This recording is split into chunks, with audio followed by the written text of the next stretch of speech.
who is outside the courthouse there in Olathe. Krista. A very long day for family members who are waiting for their moment to address this defendant. Things began about 9 a.m. this morning. It took about 30 minutes for things to actually get going and the defendant to be brought into the courtroom. Family members waited, many of them expressing concerns about how long this was taking. And every time Cross would start to speak and go on and on about a certain element, people were just growing more and more frustrated, including the judge at a couple of times because of deviating from what is normally done in a courtroom.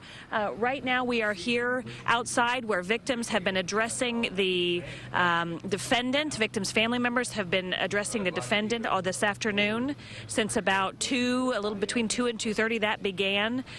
Two of the people that spoke today were Reet Underwood's brother and Reet Underwood's mother, also the daughter of William Corcoran. And the biggest focus today was on Lucas, this young boy who has been through this in this past year, who had been waiting for his moment to address the defendant, and he got his chance today. Some of my earliest memories after the tragedy include waking to the sound of my mother sobbing each morning, feeling a sense of denial and depression, and desperately wanting my old life back. Because of your ignorance and your hate and your evil, you murdered my dad and my son. Those were two of those victim statements today. There were a total of about a dozen today. When we came outside to prepare for our broadcast at 4 o'clock, Lucas Lozen, the brother of Reet Underwood, was out here playing catch with a couple of his friends who'd come out today to support him. And I asked him how he felt after today's reading. How do you feel now? I feel fantastic. You do? I got what I needed to get out, and I have my friends here with me today, and I got what I needed to get out. I asked him if there was a line he was most anxious to read, and he said it was the one that we shared with you at 4 o'clock that said, I started my 6th grade year with a brother, and I ended the school year without my brother. Amy Hawley's also been here throughout the day, and she's been covering this since the day this broke back in April of 2014. It was a Sunday, and she was there and covering the news. And Amy, you also heard these statements today from these victims. It's been a tough day.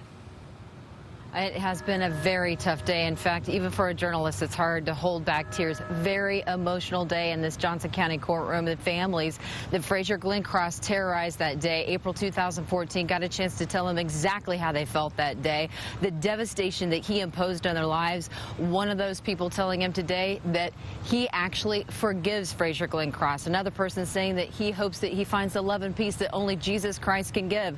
But others were more visibly angry, saying that they were very frustrated, calling him names like evil filth and a coward. Terry Lamano's daughter looked at Cross in the eye also today, shaking, saying that her life has been changed forever. She enjoyed every single moment with her mother. A beautiful soul, she said. I wouldn't take those years back for anything. I wish I had one more hour with her. Just one more hour. I would tell her that I love her and have one last hug from her. Mom, if you're watching me right now, I hope you're proud of me. I love you, and I'll see you at the pearly gates. Hello. Frazier Glenn Cross reacting to none of this today, sitting stoically as family member after family member faced him to explain their anger and frustration from that day. In fact, it was really the only time Cross didn't have an outburst in court today. Earlier in the day, he asked the judge, Judge Ryan, to consider giving him a new trial. He said he believed the judge should have granted him in the first place a different venue because of the intense media coverage around here. He told the judge that he believed the media demonized him throughout the trial and that the jury was hostile. In fact, he said that all he felt like he was getting from the jury was deer in headlights look all the time. But of course, the judge denied Cross's request. And then he and the family are, of course, he and those families now are listening to Cross's last words before the judge decides exactly if he will affirm the jury's death sentence that they imposed a few weeks ago. He could be sentenced to death a little bit later in this day. Krista. And we'll be here to report that when it happens. Amy, thank you. We've worked together today to document this. And one of the things that you noticed right away, or if you have a chance to talk with family members, many of them in support of this had worn Faith Wins T-shirts underneath their jackets or underneath their sweaters, because you're not supposed to have that on in the courtroom, but they felt it was there. And the idea behind Faith Wins is a theme we heard in some of these victim statements today, especially Mindy Corcoran, the mother and daughter of the two victims at the Jewish Community Center, is about having good come out of this. And there was a big announcement today. Remember the big 7 days event last year during the weekend between Passover and Easter, which was a year anniversary of this.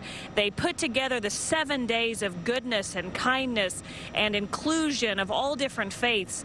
And there was an announcement today that they have officially declared that there will be another 7 days event, April 12th and through April 18th next year. It will culminate again with that peace walk that we covered and helped to carry during that time in April of this year. So again, just announced today, they will have another one April 12th through the 18th next year, another 7 days. We'll continue to monitor this. The judge had said he would give Cross an hour because of different times that Cross had started to get onto topics he wanted to talk about. The judge was docking that time, and at last check he had about 50 minutes he was going to allow for final statements before the official